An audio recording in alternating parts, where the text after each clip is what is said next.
Hi everyone, welcome back to the video. आज RRB mains complete हो चुका है और ये एग्ज़ाम लास्ट मेंस एग्ज़ाम था इस सेशन का। ठीक है, तो चलिए बात करते हैं कि मेरा पेपर कैसा गया है। तो स्टार्ट करते हैं रीजनिंग से। रीजनिंग का लेवल ठीक था।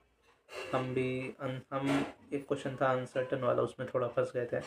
मतलब उसमें काउंट करना था 2% के बीच में कितना है, तो उसमें हम थोड़ा गलत काउंट कर लिए, इसके कारण फिर मेरा पूरा प्रोजेक्शन गलत हो गया। लेकिन फिर जब चेक किया तो फिर ठीक हो गया। लेकिन उसे यही है कि एक बार क्वेश्चन में फंसने पर टाइम बर्बाद होता है, तो उसको मेरा थोड़ा सा टाइम लेके गया। उसके अलावा बाकी पज़ल सब ठीक था। एक पज़ल था 9 फ्लोर का, वो तो ईज़ी था, सिंपल सा बन गया, कोई वेरिएबल नहीं था। फिर एक 8 फ्लोर का था, उसमें वेरिएबल था बट वो भी ईज़ी था। एक सर्कुलर था सीटिंग अरेंजमेंट, वो भी आसानी से बन गया। तो मेरा टोटल अटैम्प्ट 32 ही हो पाया, क्योंकि वो स्टार्टिंग में ही हम फंस गए थे उसमें अनसर्टन वाले में, तो वो मेरा टाइम बर्बाद कर गया। तो 32 अटैम्प्ट हुआ। इसके अलावा डाटा सफिशिएंसी का था 3 क्वेश्चन, 3 या 4, तो मेरे से वो एक भी नहीं बना, वो सारा छूट गया मेरा। और एक शायद हम शायद एक फ्लैट फ्लोर था, वो वाला छोड़ दिया। वो ईज़ी था, हम बना लिए, लेकिन उसमें मेरे पास समय नहीं था उसको अटैम्प्ट करने का, तो वो छूट गया। वरना 3-4 क्वेश्चन और अटैम्प्ट हो सकता था, तो 36 के आसपास अटैम्प्ट हो जाता। और इस बार तो हम जितना से पूछे कोई भी 40 में 40 अटैम्प्ट नहीं कर पाए रीजनिंग में। पिछले बार तो बहुत लोग किए थे 40 में 40 अटैम्प्ट, तो इस बार 40 में तो कोई अटैम्प्ट नहीं किया। मोस्ट ऑफ द स्टूडेंट 30 से 35 तक ही अटैम्प्ट हुआ है, तो मेरा भी 32 अटैम्प्ट हुआ है। ठीक है, तो और ख़राब गया मेरा थोड़ा मैथ में सिर्फ और सिर्फ 22 अटैम्प्ट ही हो पाया। पता नहीं, मतलब सब स्टूडेंट बोला कि थोड़ा मैथ लेंदी था, और हमको भी ऐसा फील हुआ, क्योंकि जो भी डीआई था जितना सारा, सबका ग्राफ इजी था, देख के लगता था कि हाँ ये तो इजी है, बन जाएगा, तुरंत आ जाएगा।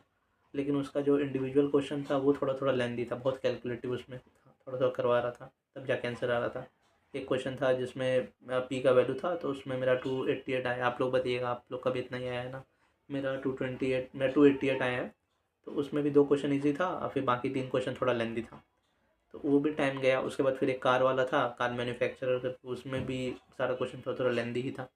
ऐसे ही सब क्वेश्चन था। एक कैसलेट था, देखने में छोटा लग रहा था, बट वो भी वैसा ही था, तो उसको तो हम बनाए नहीं, देख करके छोड़ दिया।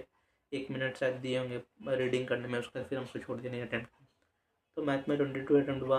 हाँ, स्पीड मैथ सब था, तो वो सब ईजी था, वो सब तुरंत तुरंत हो गया, बट फिर भी 22 ही अटैम्प्ट हो पाया। उसके बाद बात करते हैं हम लोग ना कंप्यूटर का। कंप्यूटर आसान था, बहुत आसान था कंप्यूटर का पेपर इस बार, RRBPO से ईजी था।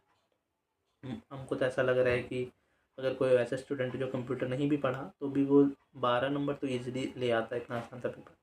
हम तो इसमें 40 में 40 अटैम्प्ट कर दिए हैं। 2 क्वेश्चन ऐसा था जिसमें हमको डाउट था कि शायद ऑप्शन में हमको कन्फ्यूज़न रहा था, बट फिर भी हम लगा दिए। हम देखते हैं क्या होता है उसमें। उसके बाद बात करते हैं इंग्लिश का। आज इंग्लिश का भी पेपर ईजी था इस बार। जितना भी मेंस का एग्ज़ाम दिए हैं सारे में पैसेज बहुत ही कॉम्प्लिकेटेड, टफ, समझ नहीं पा रहे हैं, इस तरह का था। लेकिन ये वाला का दोनों 2 पैसेज था, दोनों पैसेज बहुत आसान था। इसके बाद थोड़ा इसमें वोकैब पे भी था, बहुत सारे इडियम्स था। इडियम का मतलब मीनिंग बताओ, इस तरह का क्वेश्चन था। सिंगुलर प्लूरल भी 5 आ गया था, बताइए। एक एक करके सिंगुलर प्लूरल भी 5 था, लेकिन हाँ ईजी था, बन गया वो सारा। तो इंग्लिश में हम टोटल 38 अटेम्प्ट किए, 2 क्वेश्चन छोड़े हैं। एक था इनकरेक्ट बताने वाला, तो 3 सेंटेंस था, उसमें से कौन सा इनकरेक्ट नहीं है, तो उसमें हमको डाउट था, तो हम एक वो छोड़ दिए।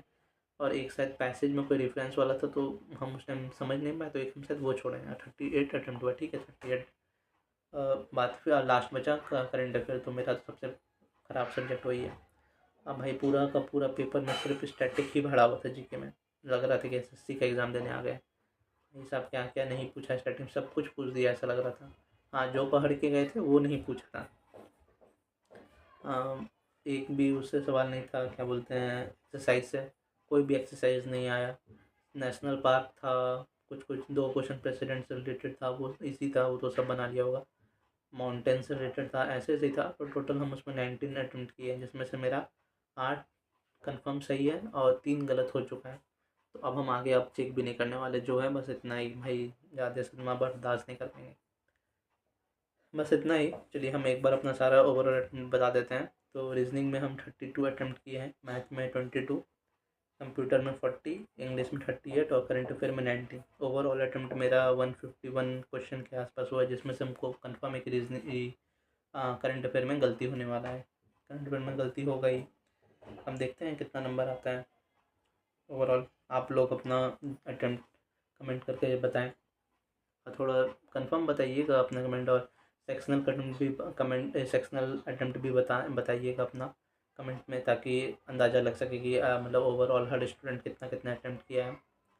बस इतना ही। और अब ये लास्ट एग्ज़ाम था, आपको एग्ज़ाम भी नहीं लगा हुआ है तो कुछ दिन रेस्ट करेंगे, और आप लोग भी थोड़ा रेस्ट करिए। चलिए, अब वैसे भी अब रिज़ल्ट आने का टाइम आ गया, अब एक लाइन से सारा क्लर्क का रिज़ल्ट आने वाला है। रिज़ल्ट का वेट करते हैं और थोड़ा सा रेस्ट करते हैं। बस इतना ही आज के लिए, इतना ही। फिर मिलेंगे। Bye bye.